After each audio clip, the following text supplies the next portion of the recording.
जी good morning दोस्तों। हम लोग कहाँ तक पढ़ लिए थे?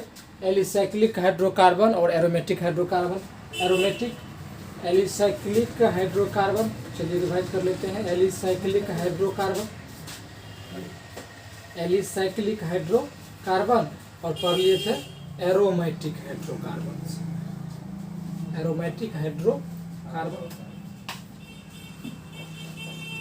एलिसाइक्लिक हाइड्रोकार्बन हम लोग पढ़े थे कि साइकिल स्ट्रक्चर रिंग स्ट्रक्चर का फॉर्मेशन करेगा। और नामकरण सीखे थे कि नामकरण से पहले परफिक्स जो हम लगाते हैं उसमें क्या लगाते हैं? साइक्लो लगवाते हैं। साइक्लो इस तरह से पढ़े थे। Cyclopropane, cyclobutane, cyclopentane, cyclohexane. उसके बाद एरोमेटिक में पढ़े थे हम सिंपल बेंजीन का रिंग पढ़े थे। ये सबसे अच्छा उदाहरण बेंजीन का रिंग। इसका समान सूत्र पढ़े थे CnH2n-6। n का मान रखते थे। मिनिमम आपको बताए थे कि एरोमेटिक हाइड्रोकार्बन बनाने के लिए मिनिमम कितने कार्बन की आवश्यकता होगी? तो मिनिमम 6 कार्बन की आवश्यकता होगी, यानी कि न्यूनतम 6 कार्बन की आवश्यकता होगी, जिससे आप एरोमेटिक हाइड्रोकार्बन बना सकते हैं। यहाँ तक तो हम लोग रिवाइज कर लिए थे। अब हम जो मुख्य टॉपिक स्टार्ट करेंगे जिसका नाम है आईपीएससी से पहले हम थोड़ा छोटे छोटे टर्म को जान लेते हैं कि आईपीएससी से पूर्व क्या क्या छोटे छोटे टर्म है, जिसको जानने से आईपीएससी को यानी किसी भी ऑर्गेनिक कंपाउंड का नामकरण करने से पहले कुछ छोटे टर्म को जानते हैं, जिससे नामकरण करने में कोई दुविधा महसूस न हो। तो चलिए हम देखते हैं और पढ़ते हैं। पहले हम अल्काइल समूह के बारे में। किसके बारे में? अल्काइल समूह के बारे में। अल्काइल समूह, देखिए ये वीडियो सीबीएसई और बीएसई भी दोनों बोर्ड के लिए लाभदायक है, क्योंकि हम दोनों माध्यम में पढ़ा रहे हैं। अल्काइल ग्रुप आप समझ सकते हैं, तो दोनों बच्चे देख सकते हैं। काफ़ी लाभदायकारी वीडियो होगा।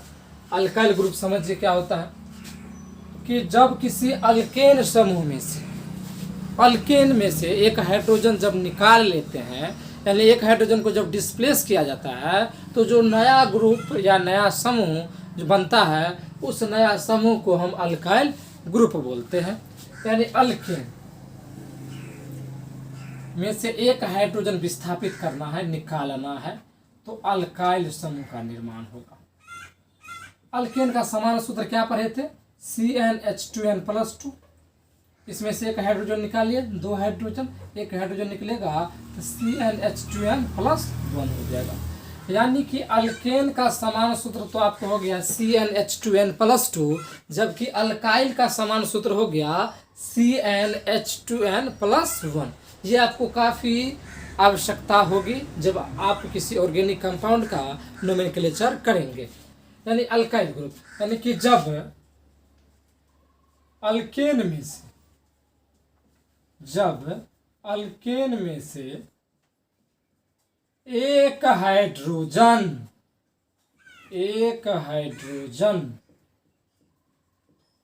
विस्थापित किया जाता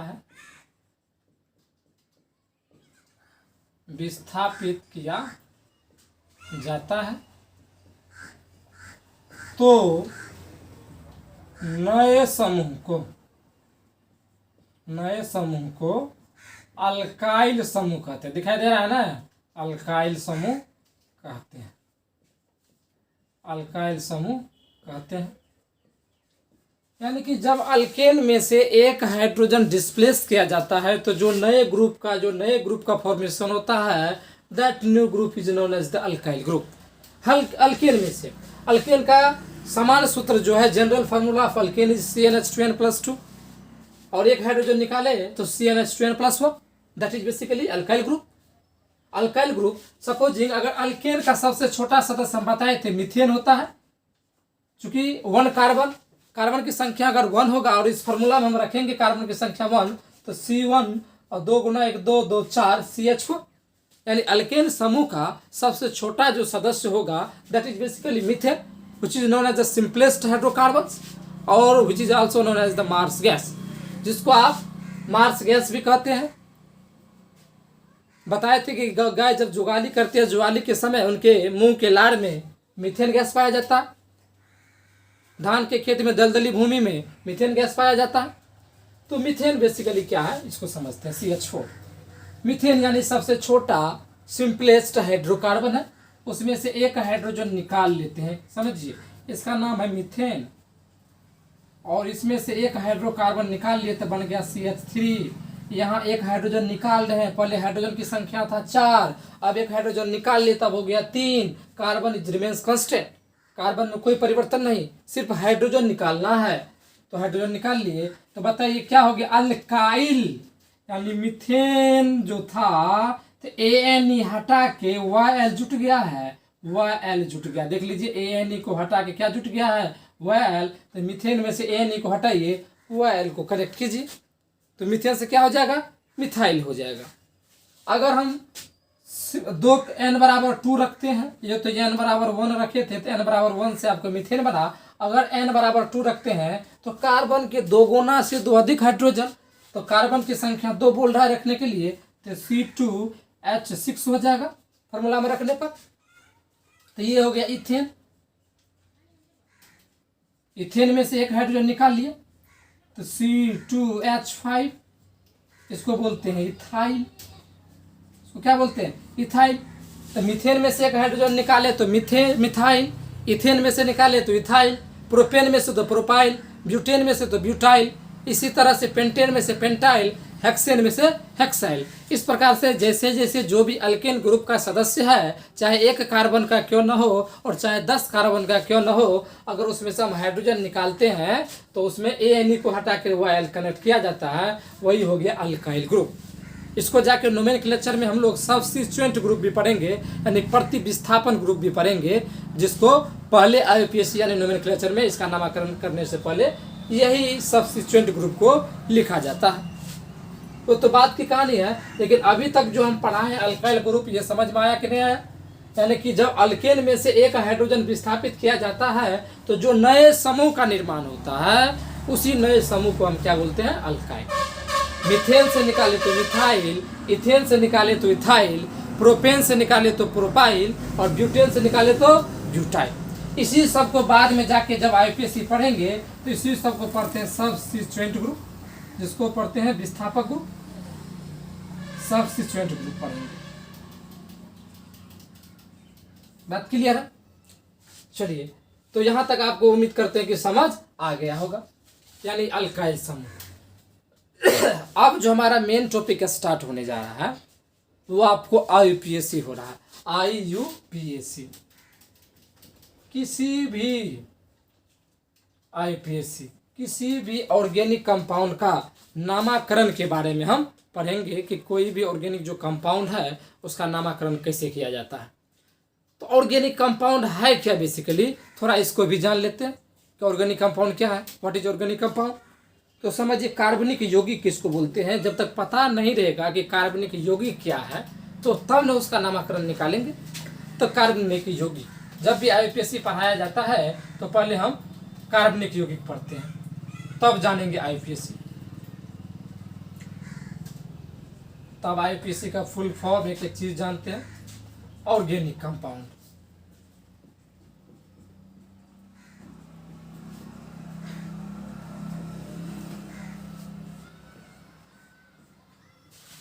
तो ऑर्गेनिक कंपाउंड बेसिकली क्या है, कार्बनिक यौगिक क्या है, इसको समझते हैं। ऐसा बुक में लिखा जाता है कि जो पेड़ पौधे जीव जंतु ये सब जब मर जाते हैं तो हजारों लाखों सालों के बाद उनसे जो चीज़ निकलता है वही कार्बनिक यौगिक।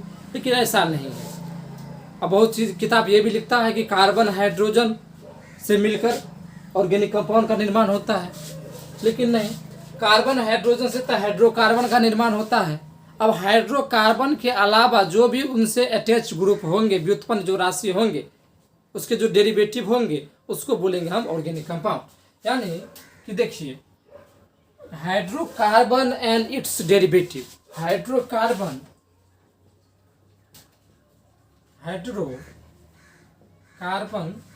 एवं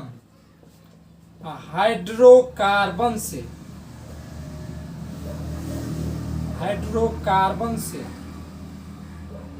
व्युत्पन्न यौगिक को, व्युत्पन्न यौगिक को कार्बनिक यौगिक कहते हैं।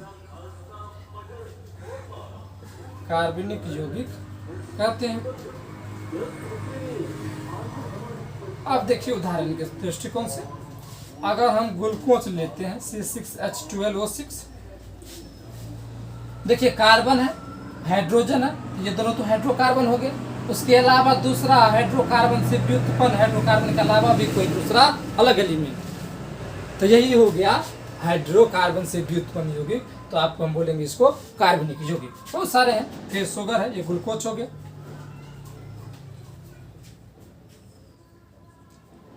इसी से अगर हम बात करते हैं तो वाइटल फोर्स थ्योरी आया था, जैव शक्ति का सिद्धांत आया था, जिसमें कहा गया था, एक बर्जेलियस का परिकल्पना था, बर्जेलियस का हाइपोथेसिस था कि ऑर्गेनिक कंपाउंड को, इसी ऑर्गेनिक कंपाउंड को, कार्बनिक यौगिक को हम प्रयोगशाला में नहीं बना सकते हैं।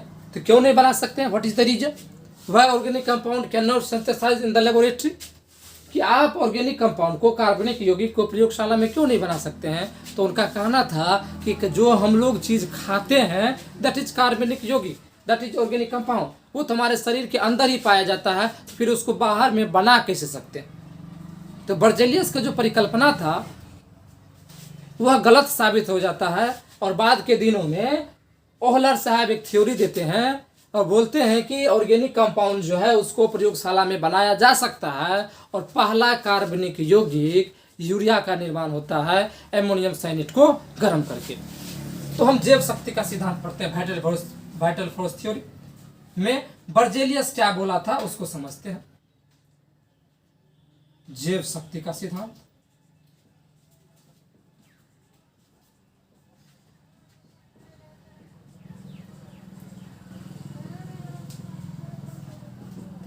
वाइटल फोर्स थ्योरी यानी कुछ हिडन फोर्स है जो इनऑर्गेनिक कंपाउंड को ऑर्गेनिक कंपाउंड में कन्वर्ट करने में काम आता है, ऐसा कहा गया था। तो इसी के अंतर्गत बर्जेलियस का क्या मानना था सो समझिए। Berzelius is the name of scientist chemist. Berzelius का क्या कहना था कि ऑर्गेनिक कंपाउंड को हम प्रयोगशाला में नहीं बना सकते हैं। ऑर्गेनिक कंपाउंड जो है उसको प्रयोगशाला में नहीं बनाया जा सकता है क्योंकि यह हमारे शरीर के अंदर ही पाया जाता है, ऐसा बर्जेलियस का कहना था कि ऑर्गेनिक कंपाउंड को हम प्रयोगशाला में नहीं बना सकते हैं। तो क्यों नहीं बना सकते हैं? तो उनका ऐसा कहना था क्योंकि यह हमारे बॉडी के अंदर ही पाया जाता है, इसीलिए उसको हम बाहर लैब में बना नहीं सकते। उसके बाद आया इस थ्योरी को गलत साबित कर दिया किसने? ओहलर साहब। तो पहले अभी तक यहाँ उतारिए, नोट डाउन कीजिए, फिर हम इधर से वास करते हैं, फिर बताएंगे आप लोग को कि ओहलर साहब का क्या कहना था।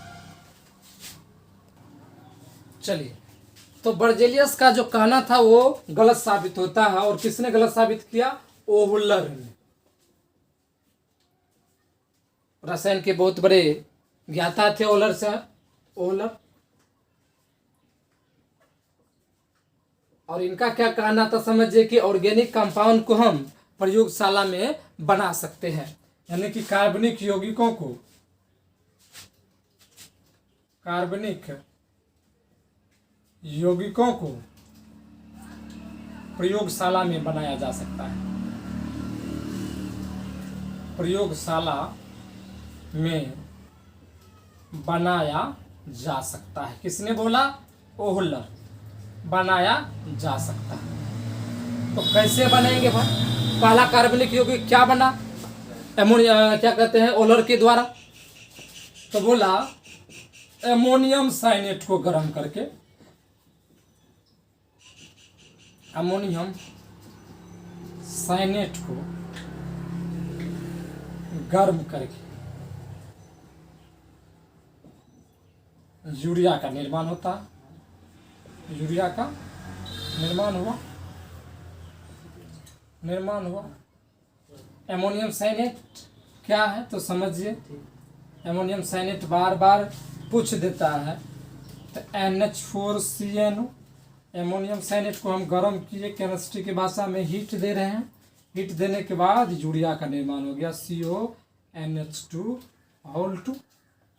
या इसको इस प्रकार से लिखते हैं क्योंकि NH2 दो है, लिख लीजिए CO एक NH2 और है NH2।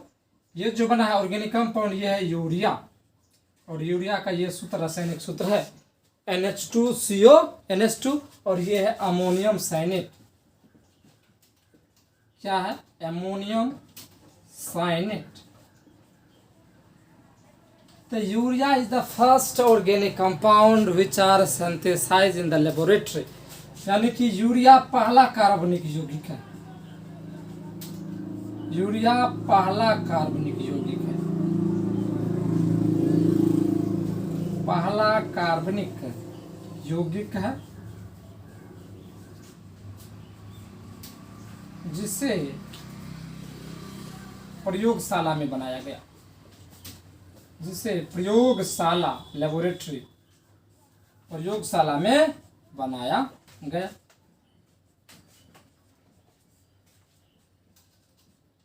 जिसे प्रयोगशाला में बनाया गया। तो चलिए अब यहां तक उतारिए, उसके बाद अब मेन टॉपिक पे आते हैं हम लोग IUPAC पे। तो चलिए अब हम लोग आते हैं मेन टॉपिक पे जो इस चैप्टर का जान है, दैट इज बेसिकली IUPAC। थोड़ा सा इसको डीपली पढ़ेंगे हम लोग, ये नहीं है कि बस ऊपर ऊपर पढ़ लिए। IUPAC इसका जो फुल फॉर्म होता है international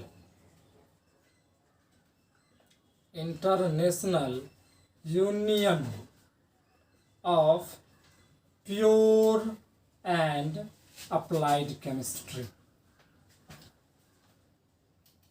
applied chemistry, that is the full form of IUPAC। IUPAC office है जहाँ नए नए ऑर्गेनिक कंपाउंड का खोज होते जाता है और वहाँ ऑर्गेनिक कंपाउंड का नामकरण किया जाता है, नाम दिया जाता है। तो हम IUPAC से पहले आपको हम बता दिए थे कि अल्काइल समूह क्या होता है, methyl, ethyl, propyl, butyl, pentyl, this all are the alkyl group और which is known as the substituent group. तो सबस्टिट्यूएंट ग्रुप देखिए IUPAC हम पढ़ते हैं, अभी फंक्शनल ग्रुप का IUPAC नहीं पढ़ रहे हैं। अभी जो हम IUPAC पढ़ रहे हैं वो जनरल हाइड्रोकार्बन का पढ़ रहे हैं, तब तो आएंगे फंक्शनल ग्रुप पर, तब सारे फंक्शनल ग्रुप का IUPAC हम पढ़ेंगे। लेकिन सबसे पहले हम पढ़ते हैं हाइड्रोकार्बन का। तो देखिए सबसे विस्थापन जो ग्रुप होता है, समूह जो होता है, जिसको हम लोग कहते हैं सबस्टिट्यूएंट ग्रुप।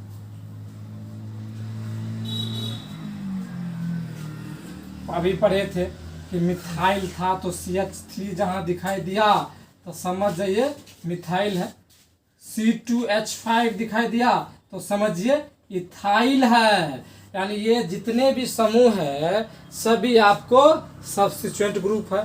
फिर fluorine, chlorine, bromine, iodine, fluorine रहेगा तो इसको पढ़ेंगे फ्लोरो, क्लोरीन रहेगा तो क्लोरो, ब्रोमीन रहेगा तो ब्रोमो, आयोडीन रहेगा तो आइडो। इस प्रकार से पढ़ेंगे और इस सबको नोमेनक्लेचर में पहले लिखा जाता है, तब हम जो मेन चेन में कार्बन रहता है उसको लिखते हैं।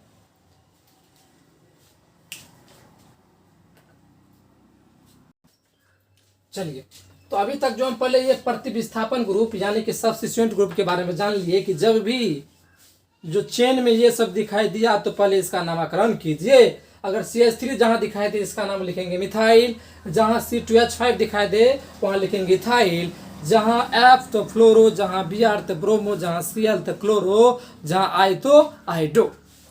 अब देखते हैं हम पहला जो नियम है नामकरण का किसी भी ऑर्गेनिक कंपाउंड का या हाइड्रोकार्बन का, तो पहले हमको select the longest chain of carbon, carbon की लंबी श्रृंखला का चयन कीजिए।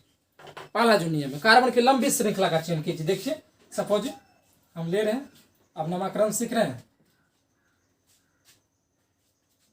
ठीक है ना।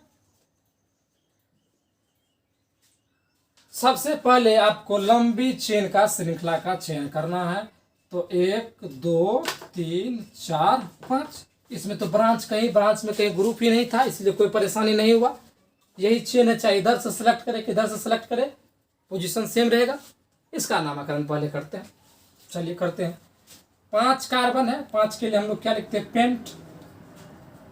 और पांचों कार्बन जो कनेक्ट है वो सिंगल बॉन्ड से है, सिंगल बॉन्ड के लिए सफिक्स लगाते हैं एन। हो गया, ये तो नॉर्मल पेंटेन हो गया, सिंपल नॉर्मल, देख रहे हैं नॉर्मल सिंपल एक ही लाइन में है, तो नॉर्मल इसको एन पेंटेन भी लिखा जाता है। लेकिन सपोजिंग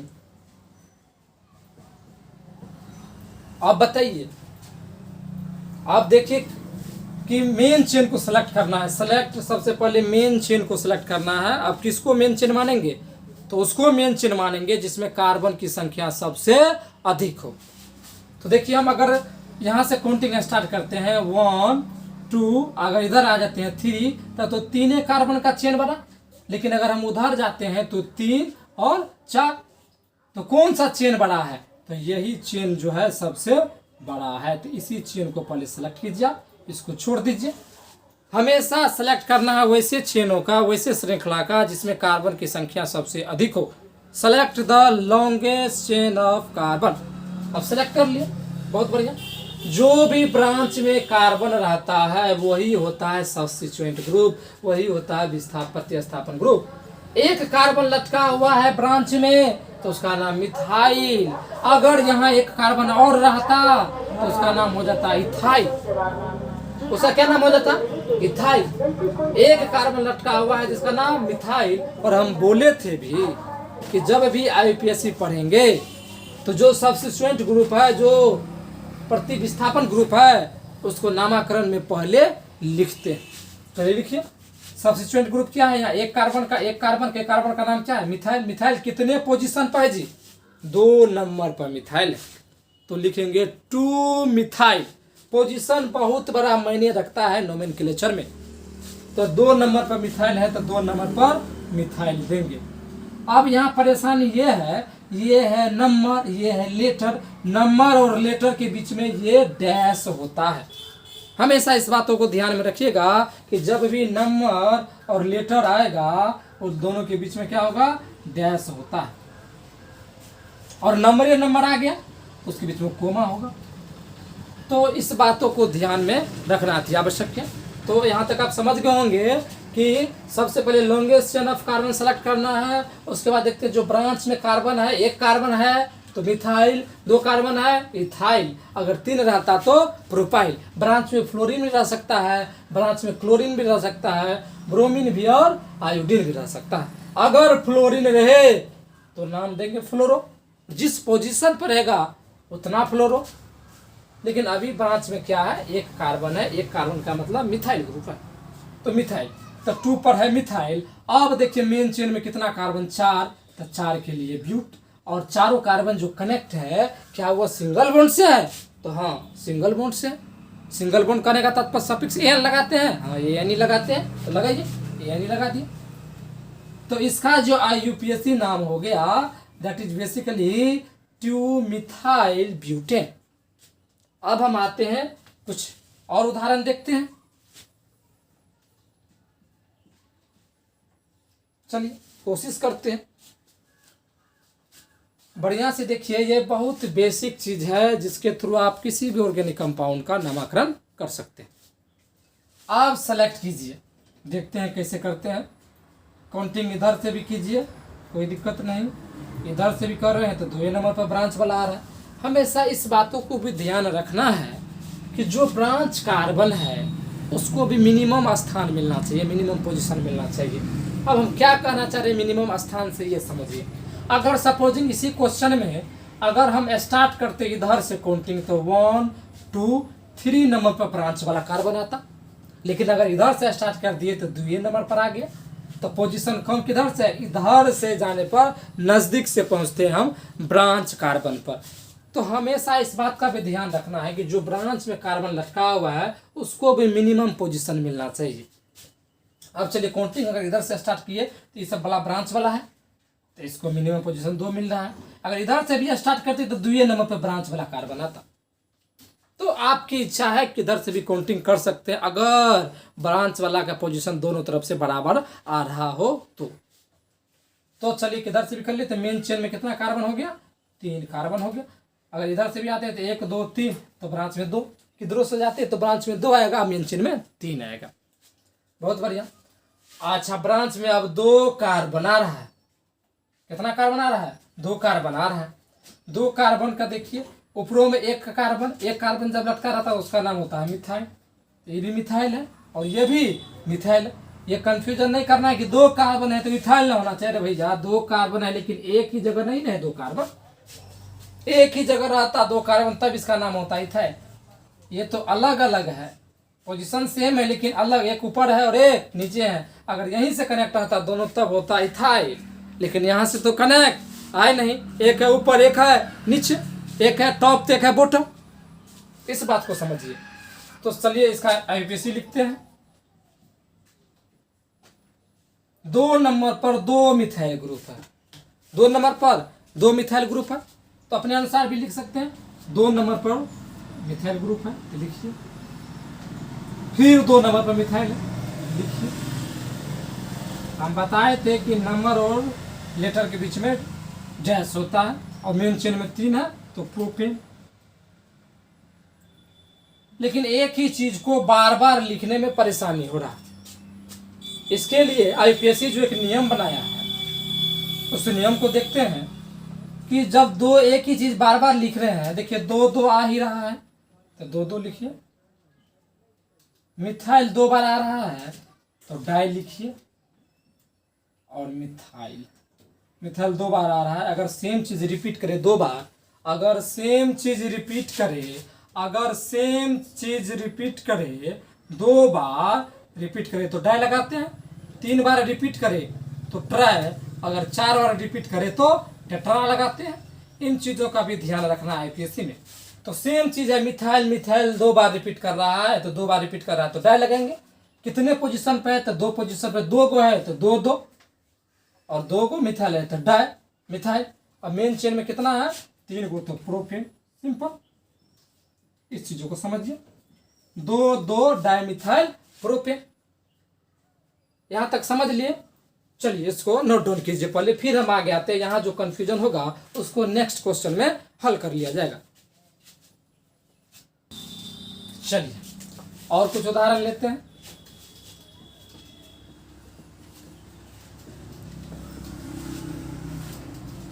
अब ये देखिए सेलेक्ट कीजिए लॉन्गेस्ट चेन ऑफ कार्बन। अगर हम इधर से काउंटिंग करते हैं तो 1 2 3 4 5। जब इधर से काउंटिंग किया हम तो देखिए तो जो ब्रांच कार्बन है उसको क्या क्या मिनिमम पोजीशन मिल रहा है। तो एक ब्रांच कार्बन को मिल रहा है 3रा पोजीशन है, दूसरे ब्रांच कार्बन को मिल रहा है 4था पोजीशन। लेकिन अगर हम इधर से काउंटिंग करते हैं तो 1 2 3 4 5। इधर से जब हम काउंटिंग किए तो ब्रांच कार्बन को तो दूसरा ही पोजीशन मिल रहा है। तो किधर से नजदीक होगा तो इधर से जाने पर ब्रांच वाला तुरंत मिल रहा है, हमको उपलब्ध हो रहा। तो इस वाले चेन का जो सिलेक्शन किए वो गलत है, क्योंकि दिमाग में ये भी रखना है कि जो नियरेस्ट पोजीशन मिलना चाहिए, सबसे कम पोजीशन मिलना चाहिए किसको? ब्रांच कार्बन को। बहुत बढ़िया, यानी हम सेलेक्ट कर लिए लॉन्गेस्ट चेन में 5 गो कार्बन वाले को सेलेक्ट कर लिए। अब इसका आईपीएससी देखते हैं। आईपीएससी देख लेते हैं। तो 2 नंबर पे भी मिथाइल है और 3 नंबर पे भी मिथाइल है, क्योंकि एक कार्बन का है इसीलिए मिथाइल। तो 2 नंबर पे भी मिथाइल, अब पोजीशन अलग अलग है तो अलग अलग लिखना पड़ेगा। और 3 पे भी मिथाइल है तो 3 मिथाइल। देखिए दोनों तरीका हम बता रहे हैं। और मेन चेन में 5 है तो पेंटेन। कोई दिक्कत? या इसको कैसे लिख सकते हो? 2 और 3 दोनों पर सेम ग्रुप है, रिपीट कर रहा है। सेम ग्रुप अगर रिपीट कर रहा है 2 बार तो उसके लिए डाई। अगर सेम ग्रुप रिपीट कर रहा है 3 बार तो उसके लिए ट्राई। तो देखते हैं, यहाँ देखिए सेम ग्रुप है मिथाइल, यानी 2 नंबर पे भी है और 3 नंबर पे भी है। तो 2 नंबर पे भी है और 3 नंबर पे भी है। क्या है जी? तो मिथाइल है। कितना है? तो 2 मिथाइल है, 2 के लिए डाई। क्या है? तो मिथाइल है। और मेन चेन में तो पता है कि 5 है तो पेंटेन। अब इस 2 3 को एक जगह कर लिए। 2 मिथाइल सेम ग्रुप रिपीट कर रहा है तो डाई। क्या रिपीट कर रहा है? तो मिथाइल पेंटेन। खत्म। चलिए अगला उदाहरण देखते हैं फटाफट। अब उम्मीद करते हैं कि आपको बन जाना चाहिए। समझिए, आसान भाषाओं में समझिए, कोई ज्यादा टफ नहीं है। अब फिर से आइए, 2 नंबर पर देखिए 2 गो मिथाइल है, जबकि 3 नंबर पर 1 मिथाइल है, तो टोटल मिला के कितना मिथाइल है जी? 3 मिथाइल है। ग्रुप तो सेम ही है, मिथाइल रिपीट कर गया, यानी कि 3 बार आ गया, 3 बार आ जाएगा सेम ग्रुप, तो ट्राई लगाएंगे, कोई दिक्कत नहीं। सबसे पहले लॉन्गेस्ट चेन का सेलेक्ट कर लीजिए। इधर से क्यों किए? क्योंकि इधर से जाने पर जो ब्रांच वाला कार्बन है उसको मिनिमम पोजीशन मिल रहा है, इसीलिए इधर से काउंटिंग किए। चलिए बहुत बढ़िया। आईपीसी नाम लिखते हैं। 2 पर मिथाइल है, 2 पर 2 मिथाइल है, और 3 पर 1 मिथाइल है, यानी 2,2, क्योंकि 2 बार आएगा, 2 मिथाइल है। उसके बाद किस पर है जी? 3 पर है, तो कोमा 3, ट्राई 3 गो मिथाइल है, ट्राई मिथाइल, मेन चेन में 5, तो पेंटेन। कोई दिक्कत नहीं होना चाहिए, लिख। चलिए यहाँ तक तो समझ गए। अब आगे कुछ और देखिए, उदाहरण फटाफट देखिए। 6 नंबर देखते हैं।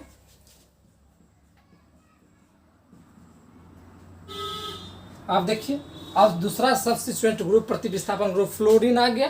तो काउंटिंग जो प्रतिस्थापन विस्थापन ग्रुप है, जो सब्स्टिट्यूएंट जो ब्रांच वाला है, उसको नजदीक पोजीशन मिलना चाहिए। इधर से काउंटिंग स्टार्ट किए। कितना पर है भाई? तो 2 पर है, तो 2 पर फ्लोरीन ने लिख देना है। फ्लोरीन जब रहेगा ब्रांच में तो उसके लिए क्या बोले थे लिखने के लिए? फ्लोरो।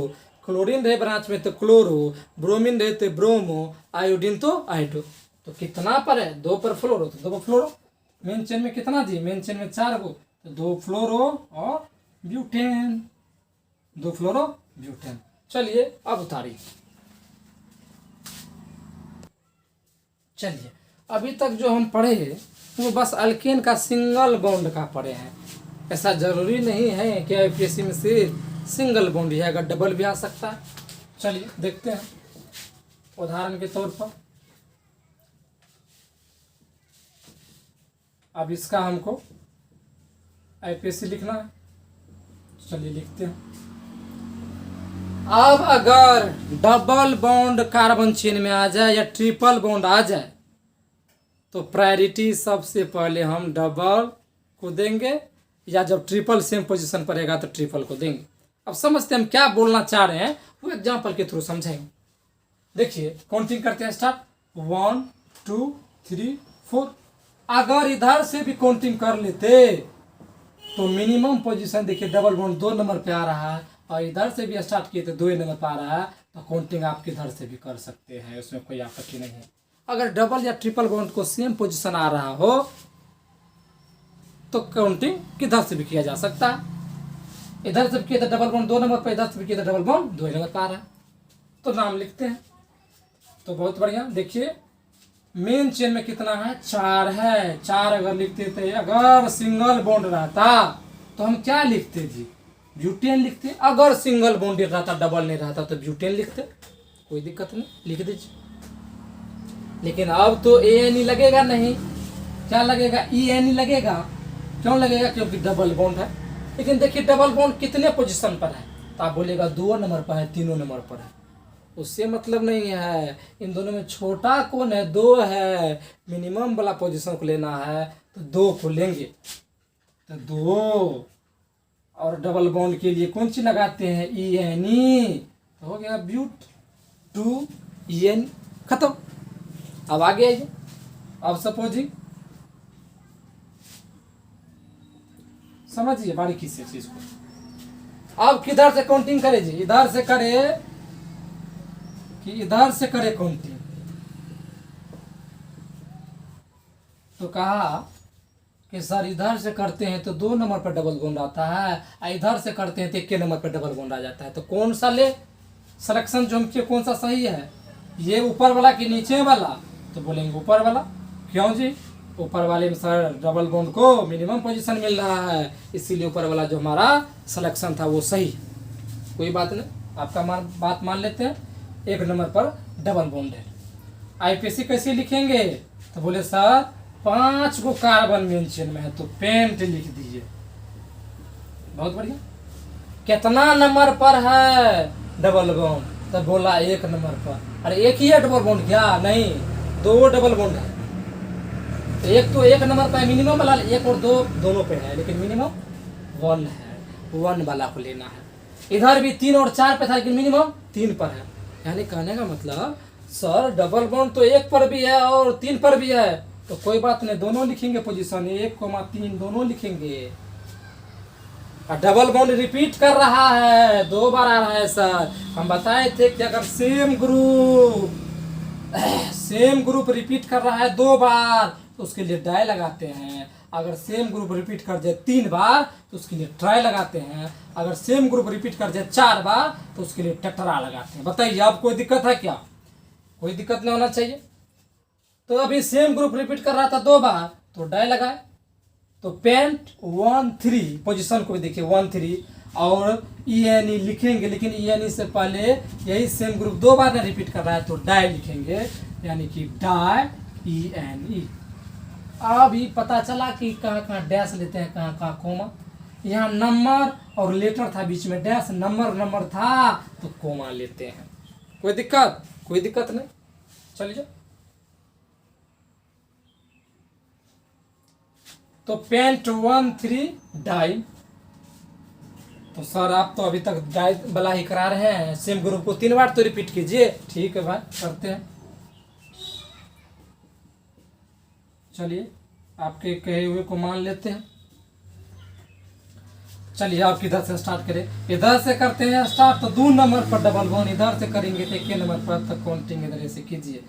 हमेशा फायदा सोचिए कि डबल बॉन्ड को मिनिमम पोजीशन मिलना चाहिए, चाहे जिधर से भी काउंटिंग करना क्यों न पड़ जाए।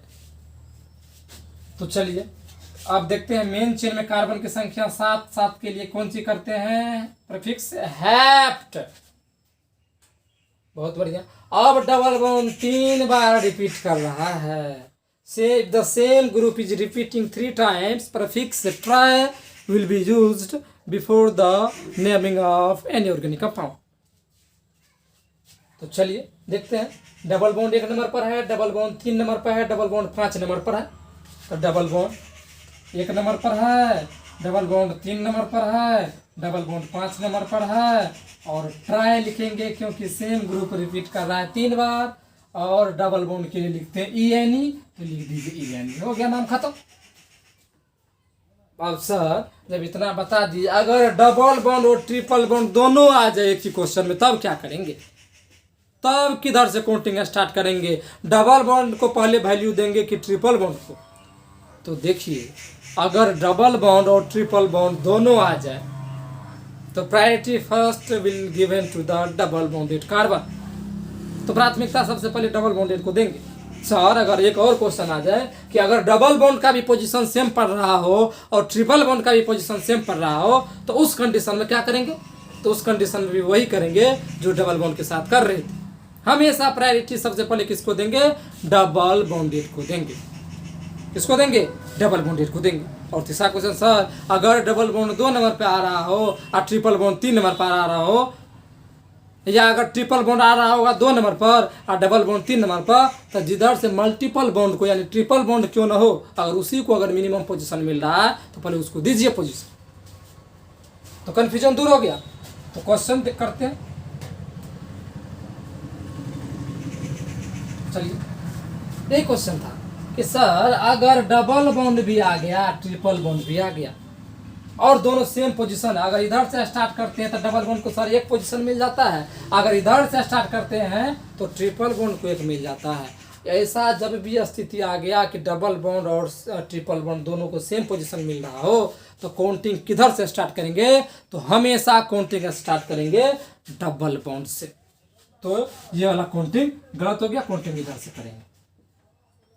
बताइए कोई दिक्कत नहीं?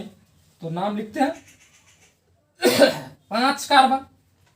तो पेंट लिख लीजिए, कोई दिक्कत नहीं, लिख लिए।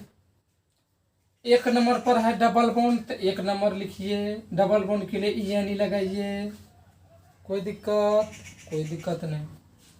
उसके बाद 4 पर आइए, 4 पर है ट्रिपल बॉन्ड, 4 पर आइए और 4 पर क्या लगाएंगे? 4 पर ट्रिपल बॉन्ड है, ट्रिपल बॉन्ड के लिए सफिक्स लगाते हैं वाइन। क्या लगाते हैं? वाइन।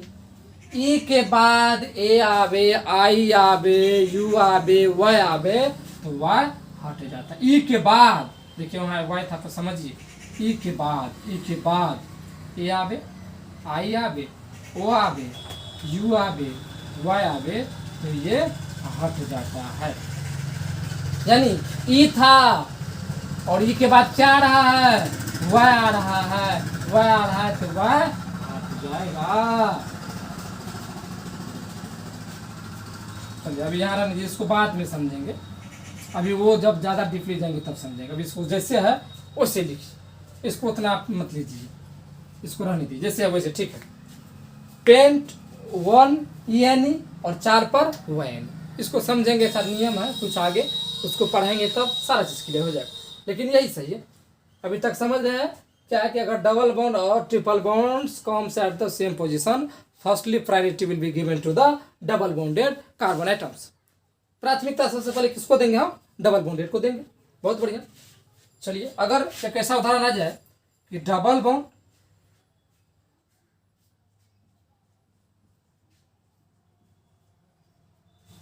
किधर से आप करें, इधर से करते हैं तो डबल बॉन्ड 2 नंबर पर, इधर से करते हैं तो ट्रिपल बॉन्ड 1 नंबर पर, तो भाई मल्टीपल बॉन्ड को मिनिमम पोजीशन मिलना चाहिए, चाहे वो डबल हो या ट्रिपल। इसमें तो कंडीशन था कि डबल और ट्रिपल सेम पोजीशन पर आ रहा है, इसीलिए हम डबल बॉन्ड को दिए। इधर से अगर हम डबल बॉन्ड को देते हैं तो 2 नंबर पर आता है, लेकिन इधर से ट्रिपल बॉन्ड 1 ही नंबर पर आता है, तो इस कंडीशन में ट्रिपल बॉन्ड को ही फर्स्ट पोजीशन दीजिए, क्योंकि 1 ही नंबर पर आ जाता है। सेम पोजीशन आता था तो हम डबल बॉन्ड को देखते।